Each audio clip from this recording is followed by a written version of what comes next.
वो फोन कर लो कुछ को। फोन है। ओ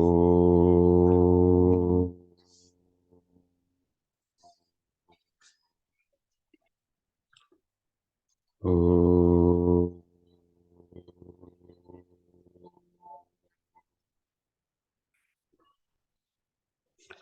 ओम भूर्भुवः स्वः तत्सवितुर्वरेण्यं भर्गो देवस्य धीमहि धियो यो न प्रचोदयात्।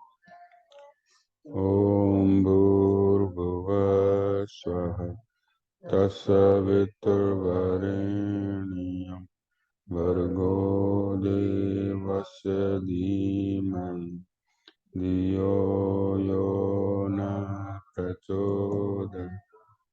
ॐ भूर्भुवः स्वः तत्सवितुर्वरेण्यं भर्गो देवस्य धीमहि धियो यो न प्रचोदयात्। ॐ शान्ति शान्ति शान्ति। गुरुर्ब्रह्मा गुरुर्विष्णु गुरुर्देवो महेश्वरः। गुरुर्साक्षात् परब्रह्म तस्मै श्री गुरवे नमः। तस्मै श्री गुरवे नमः। या देवी सर्वभूतेषु शक्तिरूपेण संस्थिता नमस्तस्यै नमस्तस्यै नमस्तस्यै नमो नमः। श्रीराम जय जय राम। श्रीराम जय जय राम।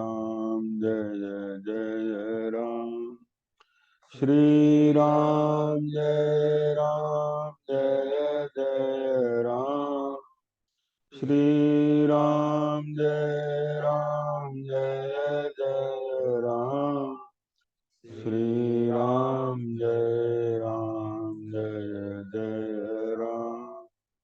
श्रीराम जय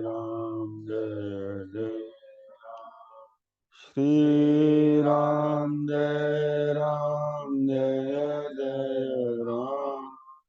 श्रीराम जय जय श्रीराम जय जय राम। श्रीराम जय जय राम।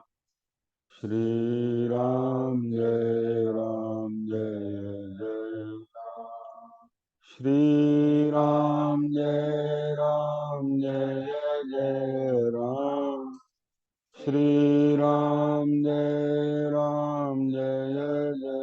राम। श्रीराम जय जय राम। श्रीराम जय जय राम। श्रीराम जय जय राम। श्रीराम जय जय राम। श्रीराम जय जय राम। श्रीराम जय जय राम। श्रीराम जय जय राम। प्रेम से बोलिए सियावर रामचंद्र भगवान की। पवन सुत हनुमान की। हर हर महादेव। थोड़ा नीचे करते हैं, आँखों में और नीचे करते हैं। हाँ ठीक है।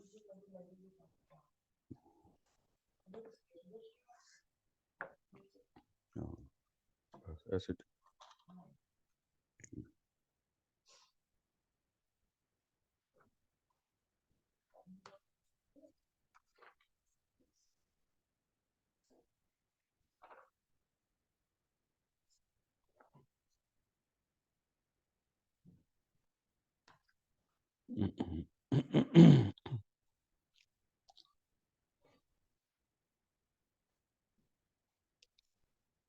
हमने जो श्रवण किया था,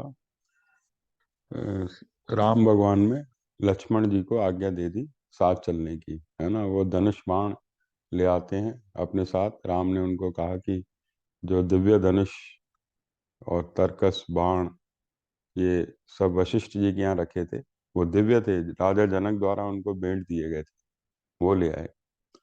वो क्षत्रिय थे, वनवास जा रहे थे। आगे का क्या चित्र उनके आगे है कि धनुष बाण की ही जरूरत पड़ी आगे। कितने राक्षसों का वध करना था, है ना। कितने अ, इलाकों को भयमुक्त करना था। हम गए थे अजमेर से आगे, जो संत थे 150 साल के, बताते थे यहाँ पे पहले कुछ राक्षसी शक्तियां थी, ट्रक पलट जाते थे आते ही। तो उन्होंने हवन वगैरह किए वहां पे, अब वो बिल्कुल निर्विघ्न हो गया। तो संत लोग हैं, वो रास्तों को भयमुक्त कर देते हैं। अब ये आसुरी शक्तियां भगवान के नाम के आगे तो ठहर नहीं सकती ना, है ना। भगवान के नाम के आगे तो कुछ नहीं ठहर सकता। भगवान का नाम सर्वोपरि है। सदगुरु स्वामी टेऊराम जी भी आते थे लोग उनके पास कि भाई ये शक्ति है, ये शक्ति है, ये वो करा लें हम, जो वो कहें झाड़ फूक। वो कहते हैं नहीं, भगवान का नाम सर्वोपरि बताते थे, उसके आगे नहीं टिक सकते। अब जैसे कहते हैं शनि की महादशा आ जाती है तो वो एक बार आता है, किस्सा आता है ना कि शनि जो है हनुमान जी के ऊपर सवार हो गया था। क्या 7.5 होती है ना शनि की, 7.5, 2.5 साल तो पैरों में रहता है, फिर 2.5 साल इधर आता है, फिर 2.5 साल मस्तक पे रहता है, ऐसे कहते हैं। तो हनुमान जी तो इधर से छलांग उधर, वो शनिदेव जो है परेशान कि इधर से खिसक के इधर आ जाए, इधर से। वो तो बड़ी बड़ी उन्होंने देखा शनि आ गया है, तो बोले ठीक है, तू आराम से रह।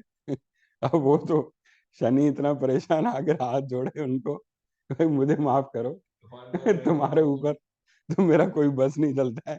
मस्तक में आता हूँ तो खिसक के इधर आ जाता हूँ, इधर जाता हूँ तो इधर।" वो परेशान हो गया, हाथ जोड़ दिए, कमर में दर्द, पैर में दर्द। हनुमान जी ने कहा भाई तू तेल की मालिश कर, ठीक हो जाएगा। तभी तभी वो शनि को तेल चढ़ाते हैं ना, तब से चढ़ाते हैं। जो कहते हैं ना, हाँ भाई, वो हनुमान ने तेल की मालिश बताई थी, वो अभी तक चल रही है। तो हनुमान जी के आगे तो कुछ नहीं। तो वो हाथ जोड़ के गया हनुमान जी को, भाई तुम्हारे भक्तों के पास में नहीं आऊंगा। शनिदेव तब से ही कह के गए थे, तुम्हारे भक्तों के पास में नहीं आऊंगा। तो हनुमान जी के भक्त हैं, शिव के भक्त हैं, राम के भक्त हैं। ये उनका 7.5 वगैरह कुछ नहीं कर सकती। भगवान नाम सर्वोपरि है। तो ये जो है, अब प्रसंग को बढ़ाते हैं, नहीं तो दूसरी तरफ चला जाएगा। तो ये दिव्य धनुष मार्ग को निर्विघ्न करने के लिए लक्ष्मण जी ले आते हैं। यहाँ पर ये नहीं दिया है कि सुमित्रा जी से आज्ञा लेने गए हैं लक्ष्मण जी, रामचरितमानस में है। जब राम ने कहा ना कि जाओ अपने सुहृदों से पूछ लो जो तुमसे प्रेम करते हैं, माता माता की आज्ञा ले आओ। बाकी पिता के पास तो स्वयं राम भगवान ने ही बोला है कि मैं लक्ष्मण को साथ लाया हूँ। तो माता सुमित्रा से जब लक्ष्मण कहते हैं, तो माता सुमित्रा पहले तो बड़ा दुखी होती हैं कि भाई कैकेयी ने ऐसी चाल चली कि जो निर्दोष राम हैं उनको वनवास दिया जा रहा है, और उन्होंने दशरथ को भी बहुत अच्छे से फंसा लिया अपने वर के चंगुल में, अपनी बातों में, और ये बड़ा ही अनर्थ हो गया। लेकिन लक्ष्मण से ये नहीं कहा है कि तुम यहाँ रुक जाओ। लक्ष्मण से कहा है कि जहाँ राम रहेंगे वही तुम्हारे लिए अयोध्या है। वहीं जहाँ पर सूर्य का प्रकाश हो वहीं रहना चाहिए, सूर्य तो राम है ना। और बोले तुम तो वहीं रहो जहाँ तुम्हारे राम है, तुम्हारे भैया है, तुम उन्हीं की सेवा में रहो। वो कहते हैं पुत्रवती युवती जग सोई, रघुपति भगत जासु सुत होई। बोले वही माता पुत्रवती है जिसका बेटा भगवान राम का भक्त हो, नहीं तो भांजी अच्छी। तो बोली मैं तो धन्य हुई तुम्हारे जैसा पुत्र पाके। बोले जितने भी नाते हैं, बोले माता पिता, गुरु उनकी सेवा करना धर्म है, और तुम तो उनकी सेवा कर रहे हो जो सबके हेतु रहित सखा हैं, यानी बिना किसी स्वार्थ के सबसे प्रेम करते हैं, और सबके हेतु रहित सखा हैं, मित्र हैं। बोले तो बोले उनकी सेवा कर रहे हो, बोले जितने भी नाते हैं वो राम से ही हैं, जगत के जितने भी नाते हैं वो सब राम से ही हैं, तो तुम उन राम की सेवा करने जा रहे हो, इससे बढ़कर और क्या बात है, तुम जाओ, मेरा आशीर्वाद साथ है। तो वो ऐसी वीर माता थी सुमित्रा, है ना। तो उन्होंने उनको आशीर्वाद दे के लक्ष्मण को विदा किया। लक्ष्मण बस वहां से भागते चले आए, उनको जब माता की आज्ञा मिल गई तो लक्ष्मण जी जब राम से आज्ञा लेने आए तो राम ने उनमें देखा कि लक्ष्मण सारे नाते तोड़ के खड़े हुए। लक्ष्मण की जो स्थिति थी वो ऐसी थी, भगवान राम का अनुसरण करने वाले थे, बिल्कुल ऐसे दिया है जैसे मछली जल के बिना नहीं रह सकती, वो राम के बिना नहीं रह सकती। तो राम ने देखा ये लक्ष्मण तो सारे नाते तोड़ के मेरे आगे खड़े हुए हैं, ऐसी इनकी भक्ति है। रामकृष्ण परमहंस कहते थे सारे प्रेम को इकट्ठा कर लेने पर भगवत प्राप्ति होती है। बोली बोले कैसा प्रेम, जैसे एक पतिव्रता स्त्री का पति के प्रति होता है, लोभी का धन के प्रति होता है, विषयी का विषयों के प्रति होता है। इस सारे आकर्षण को इकट्ठा कर लो, इतना आकर्षण अगर प्रभु के लिए हो जाए तो प्रभु का दर्शन हो जाए।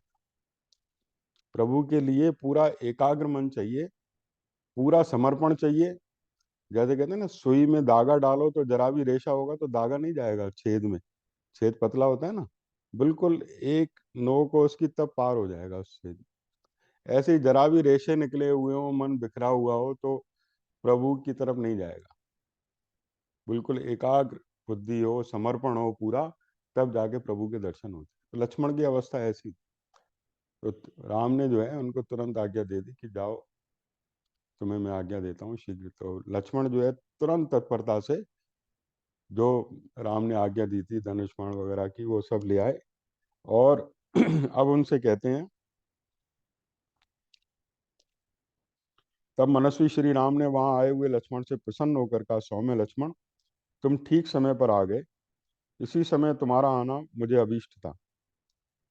वो ठीक समय पे भगवान राम का सब कार्य कर लेते। अब किसी से कोई काम कहो, कर रहा हूँ, अभी कर रहा हूँ, सोच रहा हूँ, बैठा हूँ, हो ही नहीं पाता है काम। वो तो तत्पर व्यक्ति जो होता है ना, सेवक में तत्परता होती है, और लक्ष्मण में तत्परता थी, आज्ञा मिली तुरंत उसका पालन। तो बोले ठीक समय पे तुम आ गए, क्योंकि अब उधर केकई इंतजार कर रही है, क्योंकि केकई ने कहा आज ही तुम वनवास के लिए निकलो, ये नहीं है कि राम को 2-3 दिन यहाँ बिताने। तो वो आज्ञा लेने गए थे माता की, है ना। सीता से भी कहा कि तुम जो भी बहुमूल्य तुम्हारे आभूषण है, जो तुम्हारे नाम से संपत्ति है, उसका दान करो, है ना। और लक्ष्मण से भी कहा कि अब तुम ठीक समय पे आ गए, क्योंकि वो कार्य समय पे पूरा होना चाहिए, है ना। ये नहीं कि अब जैसे ट्रेन है तो हम कहें कि अभी तैयार हो रहे हैं, बैठ रहे हैं, मेकअप कर रहे हैं, ट्रेन तो निकल जाएगी, है ना।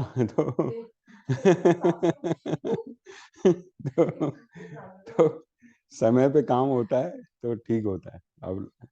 अब जो है राम जो है कहते हैं लक्ष्मण से, शत्रुओं को संताप देने वाले वीर, मेरा जो यह धन है इसे मैं तुम्हारे साथ रहकर तपस्वी ब्राह्मणों को बांटना चाहता हूँ। बोले मेरे पास जो राम के नाम से संपत्ति थी ना, जो जैसे कहते हैं ना एक व्यक्तिगत खर्ची होती है किसी के पास, भाई उसी का धन होता है, स्त्री के पास अपने गहने होते हैं, तो वो व्यक्तिगत होती है। ये नहीं है कि राज्य का धन बांट रहे हैं, भरत की संपत्ति बांट रहे हैं, अपना जो निज धन था। हम जैसे बाहर जाते हैं तो घर में कैश होती है ज़्यादा, तो हम कहते हैं भाई उसको व्यापारी को देके ठिकाने लगा के तब निकलो, नहीं तो मन वहाँ पड़ा रहेगा कि भाई कैश रखिए, ये ना हो जाए वो ना हो जाए, है। मन जो है एकाग्र नहीं रहेगा। तो यहाँ तो 14 साल की यात्रा है, और बिल्कुल यहाँ तो वलकल वस्त्र पहन के जा रहे हैं, तो फकीर बनने की तैयारी है।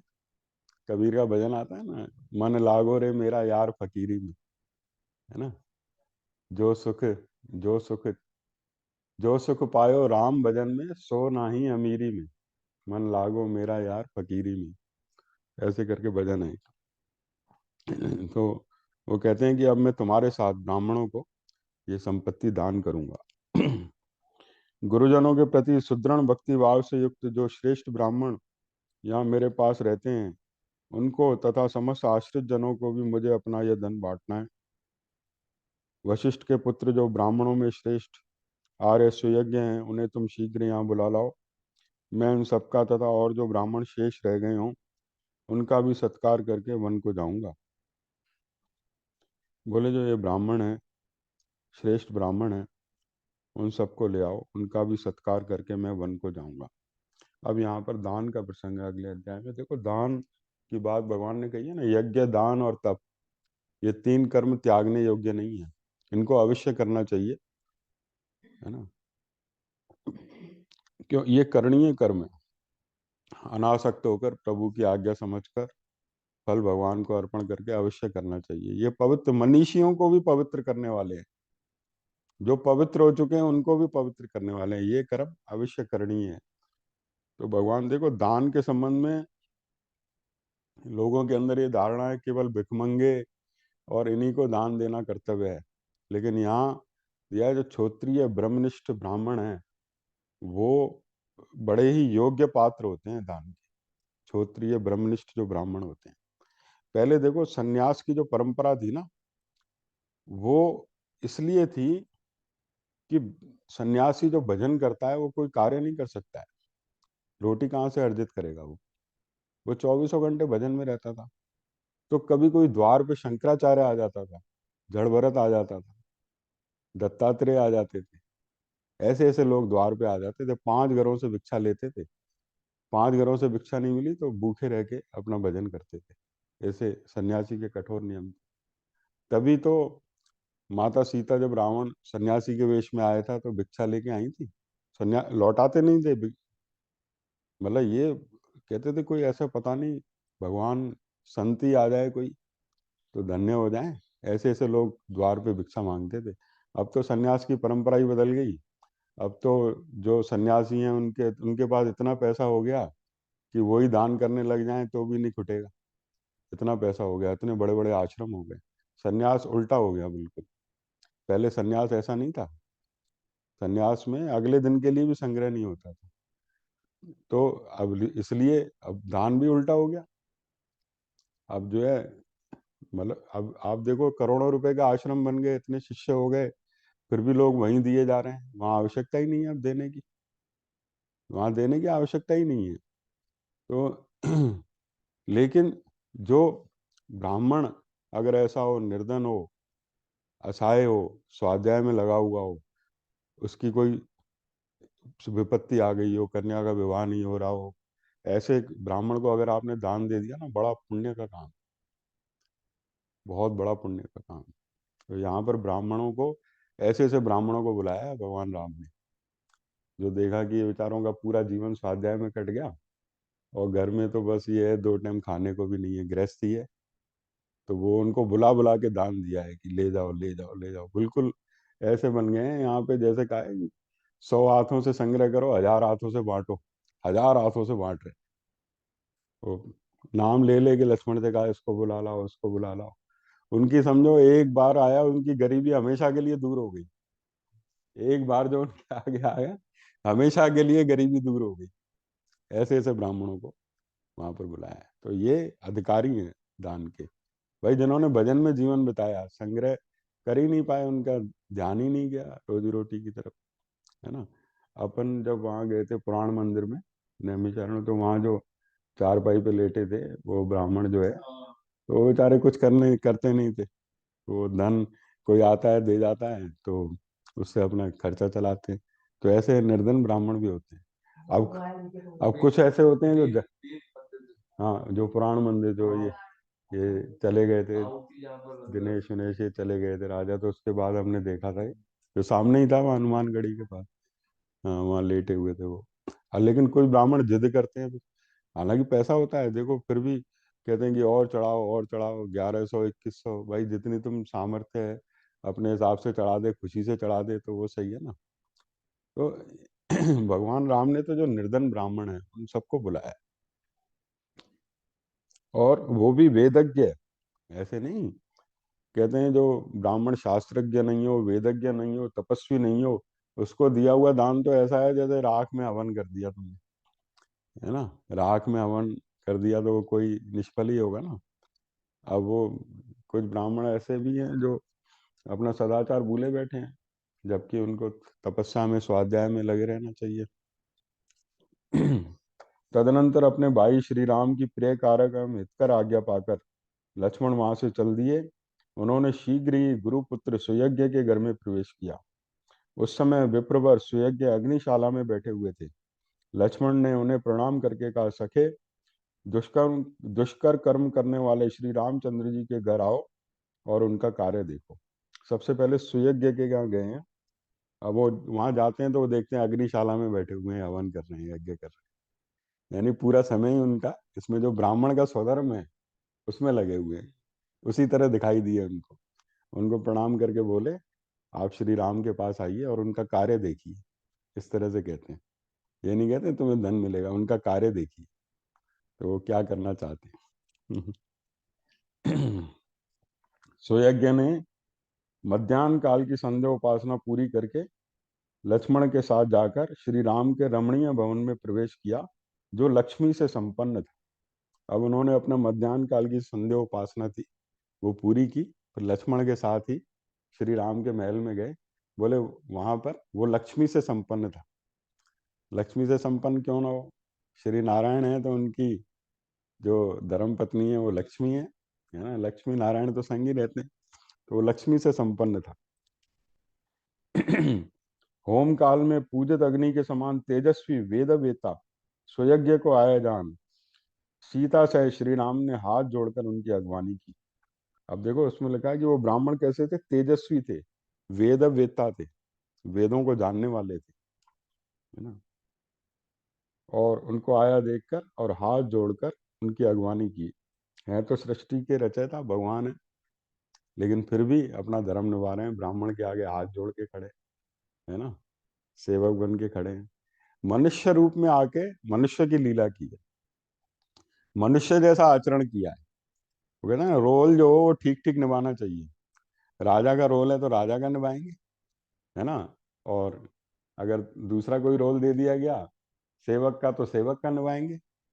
तो वैसा रोल निभाना चाहिए। एक वो था बहरूपिया था, तो वो राजा के यहाँ सन्यासी के वेश में आया और उसने ऐसा वहां पर जो है उस भजन वजन करते हुए ऐसा वेश था, बिल्कुल सन्यासी लग रहा था। तो राजा उसके स्वांग पर, उसके वेश पर, बहरूपिये के इतना प्रसन्न हुए कि वो सोने का हार और ये अशर्फियाँ वगैरह का उनको दान में, मतलब उसके लिए पारिश्रमिक के रूप में उसको देना चाहा। तो वो सन्यासी बोला, नहीं नहीं, मुझे इसकी कोई आवश्यकता नहीं। तो वहां से फिर गया थोड़ी, राजा ने कहा भाई तुम्हें दे रहा हूँ, बोला नहीं नहीं, मैं धन को नहीं छूता। और थोड़ी देर बाद कपड़े वपड़े चेंज करके जीन्स वीन्स पहन के आ गया। बोला लाओ वो जो दे रहे थे। तो राजा ने कहा भाई पहले तो दिया था। तब बोला तब मैं सन्यासी के वेश में था। वो स्वांग पूरा नहीं होता, सन्यासी धन को स्पर्श नहीं करता है, सन्यासी कामनी कांचन से दूर रहता है, तो वो रोल ठीक से निभाना था। उस समय अगर लेता तो वो रोल में गलती हो जाती। तो राजा इतने प्रसन्न हुए, उसको उससे दुगना तिगना करके दिया। बोला ये ले जाओ। मतलब रोल ठीक ठीक निभाना ये है राम जो है। तभी तो देखो अवतार को पहचानना कठिन होता है। राम मनुष्य रूप में आए थे, कुछ ही लोग उनको पहचान पाए थे कि ये अवतार हैं। उनको उनको पता है। देखो तभी तो सारे नाते छोड़कर खड़े हुए हैं। सारे नाते तोड़ के वो केवल उनको भाई के रूप में नहीं देख रहे हैं, भगवान के रूप में देख रहे हैं। सारे नाते तोड़ के खड़े हुए हैं उनके आगे। कुछ ही लोग पहचान पाए। राम भगवान जब वनवास में गए थे तो उसमें भारद्वाज ऋषि थे, अगस्त्य ऋषि थे, है ना, सुतीक्षण जी थे, कुछ ऐसे ऋषि थे जो भगवान राम को ये पहचानना है कि ये मनुष्य नहीं, ये तो अवतार लेकर आए हैं, ये तो नारायण हैं। और कुछ जो है ऋषि थे, उन्होंने कहा कि हम तो निराकार स्वरूप का ध्यान करते हैं, वो गट गट में वासी राम है उसी का ध्यान करते हैं। तो राम मुस्कुरा के वहां से चल दिए थे। राम ने कहा इनकी निष्ठा ऐसे ही ठीक है। वहां से मुस्कुरा के चल दिए थे। तो हर कोई नहीं पहचान पाता कि ये भगवान नर रूप में लीला कर रहे हैं, तो वो अगवानी कर रहे हैं ब्राह्मणों की।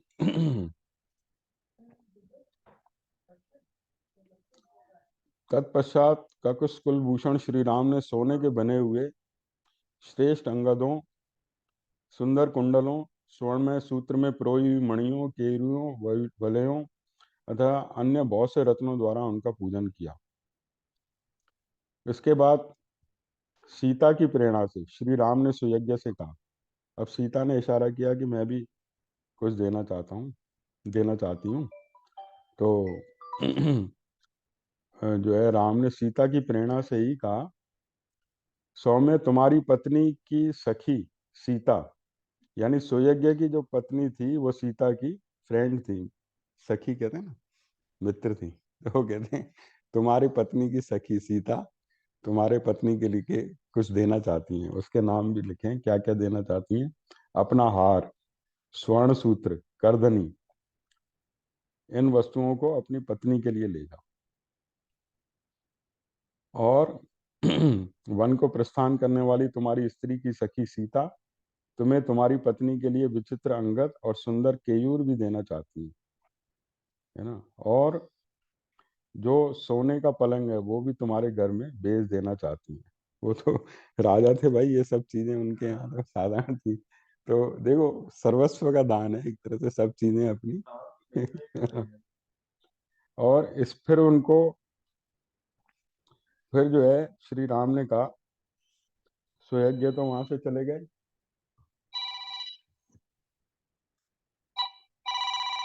ये देखना शिशुपाल क्या कह रहा है। अभी कोई कारीगर हो तो कहना बाद में भेजे।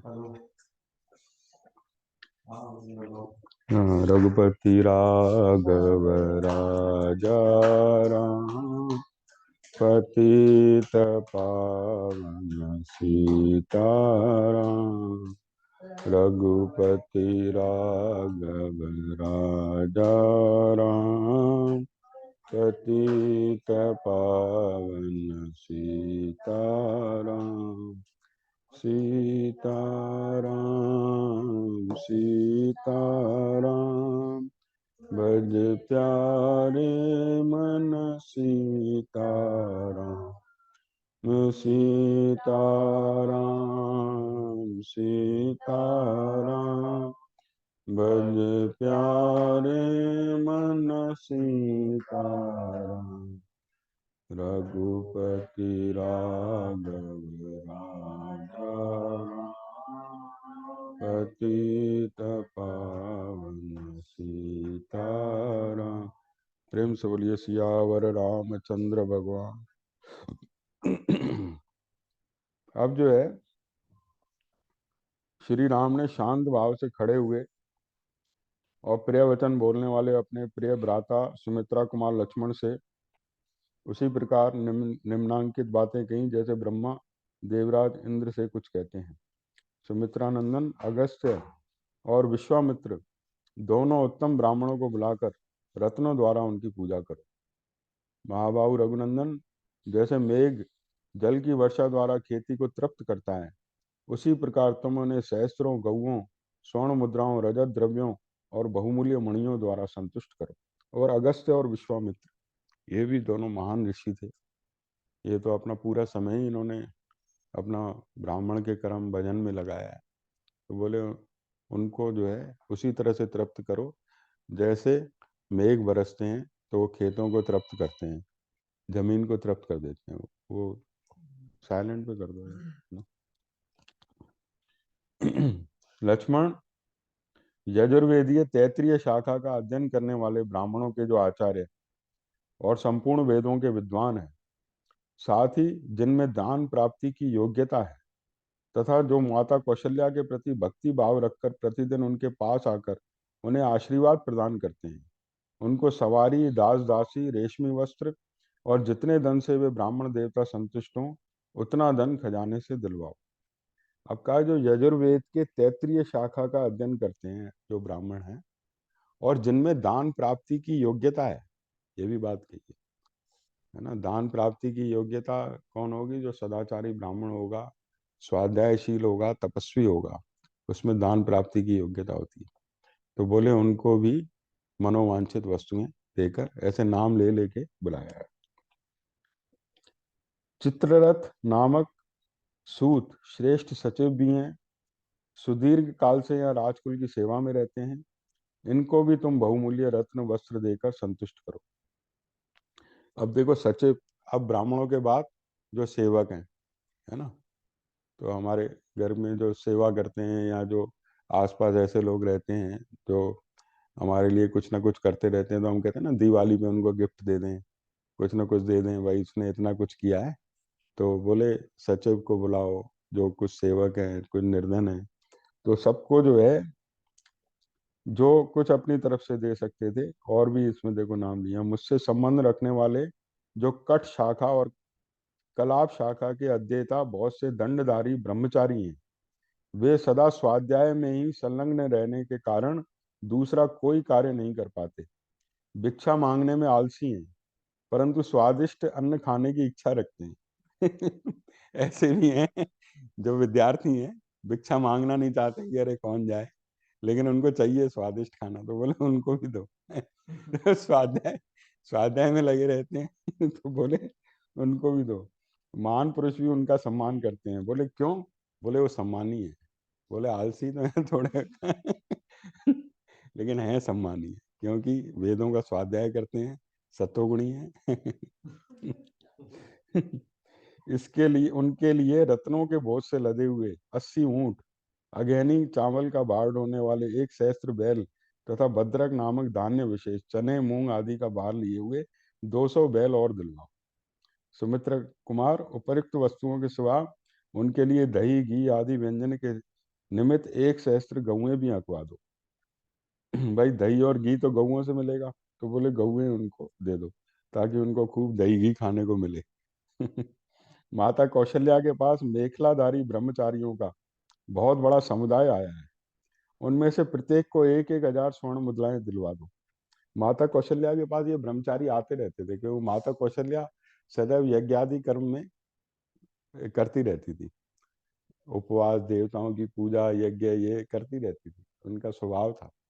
तो बोले इस समय बहुत बड़ा, जैसे कभी कहते हैं ना एक छात्रों का ग्रुप आता है प्रदर्शनी देखने के लिए, बहुत बड़ा ग्रुप आ गया है तो वो देखने, तो ऐसे उस समय माता कौशल्या के पास मेखलाधारी ब्रह्मचारी बहुत बड़े समूह में आए थे उस समय मिलने के लिए, माता को प्रणाम करने आए थे, तो बोले उनको भी दे आओ। ऐसे करके उन समस्त ब्रह्मचारी ब्राह्मणों को मेरे द्वारा दिलाई हुई दक्षिणा देखकर जिस प्रकार मेरी माता कौशल्या आनंदित होते, उसी प्रकार तुम उन सबकी सब प्रकार से पूजा करो। बोले ऐसी दक्षिणा उनको दो कि मेरे माता को संतोष हो कि हाँ भाई इनको पर्याप्त धन मिला, है ना। मतलब माता की प्रसन्नता के लिए। अब देखो कई माता पिता बूढ़े हो जाते हैं, ऐसा भी आता है, वो बच्चों से कहते हैं भाई इधर मैं दान करना चाहता हूँ, तो वो टोक देते हैं, अरे तुम तो पैसा बेकार खर्च कर रहे हो, तुम्हें पैसे की कदर नहीं है, ये नहीं है ना। तो वो जो संग्रही लोग होते हैं ना, वो ऐसा करते हैं। ये तो भगवान राम तो माता पिता के सेवक है, तो वो कहते हैं कि माता की जो इच्छा हो वैसा दान करें, है ना। जो उनका भाई परलोक के लिए सुधारने के लिए जो उनकी इच्छा हो वैसा दान करें, उनको पर्याप्त धन दो। इस प्रकार आज्ञा प्राप्त होने पर पुरुष सिंह लक्ष्मण ने स्वयं ही कुबेर की भांति श्री राम के कथनानुसार उन श्रेष्ठ ब्राह्मणों को उस धन का दान किया। और उसके बाद वहां खड़े हुए अपने आश्रित सेवकों को, जिनका गला आंसुओं से रुंधा हुआ था, बुलाकर श्री राम ने उनमें से एक एक को 14 वर्षों तक जीविका चलाने योग्य बहुत सा द्रव्य प्रदान किया। उन सबसे कहा, मैं वन से लौटकर जब तक नहीं आऊं तब तक तुम लोग लक्ष्मण के और मेरे इस घर को कभी सूना मत करना, छोड़कर अन्यत्र न जाना। अब कई ऐसे सेवक थे वहां राजमहल के, जो वहां रहते थे, वो उनके वो रो रहे थे कि जो है राम वन को जा रहे हैं, तो उनको बड़ा अंदर से दुख हो रहा था। तो राम ने उनको बुला के बहुत सा धन दिया, बोले तुम्हारे जीविका में कोई कमी नहीं आएगी, लेकिन इस घर को सूना मत करना, यहाँ आते रहना। इस घर को सूना मत करना। ऐसे करके वे सब सेवक श्री राम के वन गमन से बहुत दुखी थे। उनसे उपयुक्त बात कहकर श्री राम ने अपने धनाध्यक्ष से बोले, खजानों में मेरा जितना धन है वह सब ले आओ। यह सुनकर सब सेवक उनका धन ढो ढो कर लाने लगे। वहां उस धन की बहुत बड़ी राशि एकत्र हुई दिखाई देने लगी, जो देखने योग्य थी। तब लक्ष्मण सहित पुरुष सिंह श्री राम ने बालक और बूढ़े ब्राह्मणों तथा दीन दुखियों को वह सारा धन बंटवा दिया। अब उस समय अयोध्या के पास एक त्रिजट नाम वाला गर्ग गोत्रीय ब्राह्मण रहता था। उसके पास जीविका का कोई साधन नहीं था, इसलिए उपवास आदि के कारण उसके शरीर का रंग पीला पड़ गया था। जैसे सुदामा थे ना गरीब, कृष्ण के पास गए थे, ऐसे ही यहाँ पर दिया अयोध्या में एक ब्राह्मण थे, गर्ग गोत्रीय ब्राह्मण थे। वो बहुत निर्धन थे और वो शरीर उनका पीला सा पड़ गया था। उपवास रखते थे, यज्ञ आदि में रहते थे, भगवान के भक्त थे। तो भगवान राम की निगाह वहां गई। बोले वो ब्राह्मण कष्ट से जीवन बिता रहे हैं, बोले उनको ले आओ। और लक्ष्मण से कहते हैं, बोले वो स्वयं तो बूढ़े हैं लेकिन उनकी पत्नी अभी तरुणी थी। उसने छोटे बच्चों को लेकर ब्राह्मण देवता से यह बात कही, प्राणनाथ, यद्यपि स्त्रियों के लिए पति ही देवता हैं। हाँ, उसकी पत्नी बोली।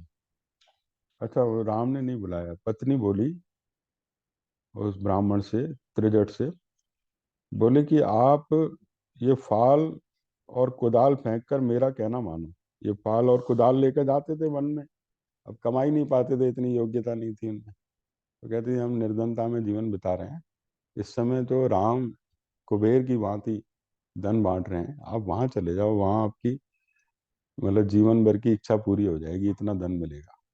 ब्राह्मण से कहती है, धर्मज्ञ श्री रामचंद्र जी से जाकर मिलिए, यदि आप ऐसा करें तो वहां अवश्य कुछ पा जाएंगे, ऐसे कहते हैं। पत्नी की बात सुनकर ब्राह्मण एक फटी धोती, जिससे मुश्किल से शरीर ढक पाता था, पहनकर उस मार्ग पर चल दिए जहाँ श्री रामचंद्र जी का महल था। अब वो अपनी पत्नी की बात सुनते हैं, वो फटी सी धोती थी घर में, वही पहन के वहां से चल देते हैं। भृगु और अंगिरा के समान तेजस्वी त्रिजट जन समुदाय के बीच में से होकर श्री राम भवन की 5वीं ड्योढ़ी तक चले गए, परंतु उनके लिए किसी ने रोक टोक नहीं की। देखो, और अगर कोई बाहर का व्यक्ति आता था तो 5 ड्योढ़ियां पार करना बड़ा मुश्किल होता था, वहां राम का महल था। लेकिन ब्राह्मण के लिए कोई रोक टोक नहीं थी, संत के लिए कोई रोक टोक नहीं थी। बोले 5 ड्योढ़ियां पार कर गए, किसी ने रोक टोक नहीं की, है ना। जैसे वहां बाहर से ही दरबान रोक देते हैं ना कि अरे भाई कहाँ से आया है, कैसे, पास दिखा, टिकट दिखा।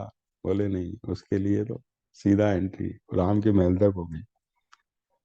उस समय श्री राम के पास पहुंचकर त्रिजट ने कहा, महाबली राजकुमार, मैं निर्धन हूँ, मेरे बहुत से पुत्र हैं, जीविका नष्ट हो जाने से सदा वन में ही रहता हूँ, आप मुझ पर कृपा दृष्टि कीजिए। अब श्री राम के आगे ऐसे कोई मांग ले, वो तो खुद ही दे रहे हैं। तो राम को करुणा आ गई, मुस्कुराए। मुस्कुरा के देखो, यहाँ पे पहली बार राम ने, वो कहते हैं, विनोद किया है, मजाक किया है। यहाँ पे राम ने कहा, अच्छा ये हाथ में जो आपके डंडा है ना, ये आप जितनी दूर तक फेंक सकते हो, जितनी ताकत है आप फेंको उसको, वहां तक का एरिया में गऊओं से भर दूंगा आपके लिए, इतनी सहस्त्र गऊएं आपको दे दूंगा। उस ब्राह्मण से कहा। अब वो मतलब देना चाहते थे, उनका भाव तो देने का था, लेकिन मजाक में ये बात बोली। अब वो तो, उसने देखा भाई मेरी बात बन गई, तो उसने अपनी धोती को यूं कस के बांधा और यूं पूरी ताकत लगा के उसने कहा, भाई मेरे को इतनी चीजें मिलेंगी, वो तो खुश। और वो डंडा यूं घुमा घुमा के, जैसे ओलंपिक में होता है ना, बहुत तेज जैसे गोला फेंक होता है, दूर से भागते हुए इतनी तेज फेंका है वो, नदियों को पार करके बहुत दूर तक जाके गिरा। राम ने उसको बिल्कुल गले से लगा लिया और आज्ञा दी, बोले इससे भी ज्यादा इसको गऊ। बहुत सा धन दिया है, देखो। यह सुनकर बड़ी तेजी के साथ धोती के पल्ले को सब ओर से कमर में लपेट लिया और अपनी सारी शक्ति लगाकर डंडे को बड़े वेग से घुमाकर फेंका। ब्राह्मण के हाथ से छूटा हुआ वह डंडा सरयू के उस पार जाकर हजारों गऊओं से भरे हुए गोष्ठ में एक सांड के पास जाकर गिरा। धर्मात्मा श्री राम ने त्रिजट को छाती से लगा लिया और उस सरयू तट से लेकर उस पार गिरे हुए डंडे के स्थान तक जितनी गऊएं थी, उन सबको मंगवाकर त्रिजट त्रिजट के आश्रम पर भेज दिया। उस समय श्री राम ने गर्गवंशी त्रिजट को सांत्वना देते हुए कहा, ब्राह्मण, मैंने विनोद में यह बात कही थी, आप इसके लिए बुरा न मानिएगा। अब ये भी बात कही है कि मैंने विनोद में कहा था, आप बुरा मत मानिएगा। आपका जो ये दुर्लंघ्य तेज है, इसी को जानने की इच्छा से मैंने आपको यह डंडा फेंकने के लिए प्रेरित किया था। यदि आप और भी कुछ चाहते हो तो मांगिए। मैं सच कहता हूँ, इसमें आपके लिए कोई संकोच की बात नहीं है। मेरे पास जो जो धन है वह सब ब्राह्मणों के लिए है। आप जैसे ब्राह्मणों को शास्त्रीय विधि के अनुसार दान देने से मेरे द्वारा उपार्जित किया हुआ धन मेरे यश की वृद्धि करने वाला होगा। गौओं के उस महान समूह को पाकर पत्नी सहित महामुनि त्रिजट को बड़ी प्रसन्नता हुई। वे महात्मा श्री राम को यश, बल, प्रीति तथा सुख बढ़ाने वाले आशीर्वाद देने लगे। अब वो पत्नी को साथ ही लेकर आए थे। अब वो इतने खुश होते हैं, इतने आशीर्वाद देते हैं राम को, तुम खुश रहो, तुम्हारा यश बढ़े, तुम्हारा राज्य हो, उसको दिल से इतनी दुआएं देते हैं। आशीर्वाद देते हुए वहां से विदाई लेते। तदनंतर पूर्ण पराक्रमी भगवान श्री राम धर्म बल से उपार्जित किए हुए इस महान धन को लोगों के यथा योग्य सम्मानपूर्ण वचनों से प्रेरित हो बहुत देर तक अपने स्वहृदों में बांटते रहे। उस समय वहां कोई भी ब्राह्मण, सुहृद, सेवक, दरिद्र अथवा भिक्षुक ऐसा नहीं था जो श्री राम के यथा योग्य सम्मान, दान तथा आदर सत्कार से तृप्त न किया गया। बोले उस समय वहां कोई भी ऐसा नहीं था जो श्री राम के द्वारा सम्मान जिसने नहीं पाया हो। इस प्रकार ये दान की प्रक्रिया पूरी की। वो आता है ना कबीर का दुआ,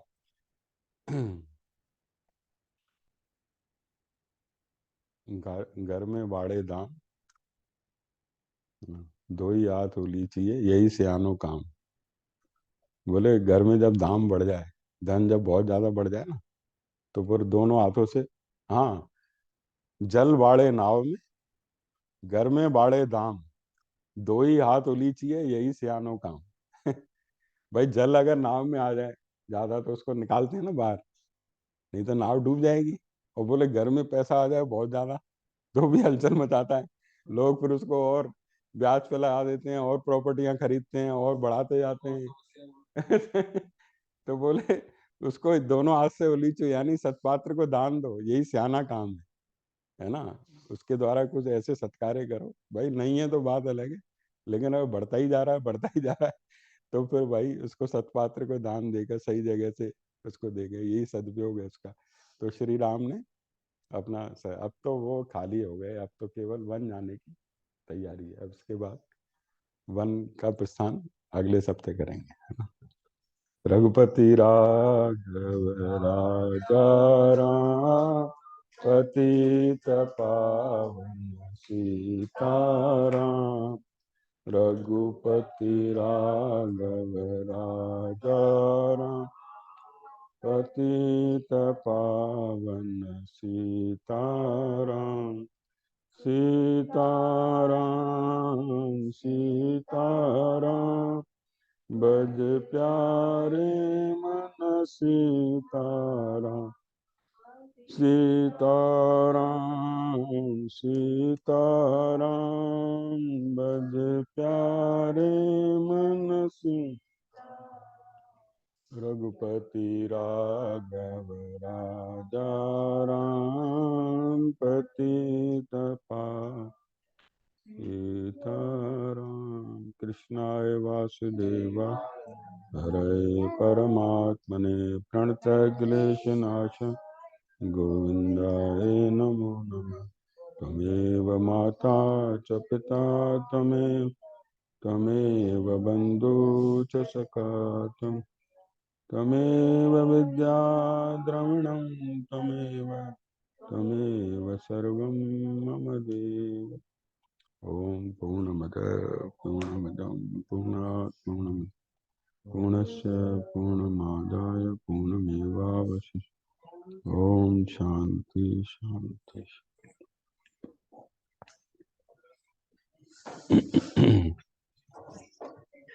हेलो।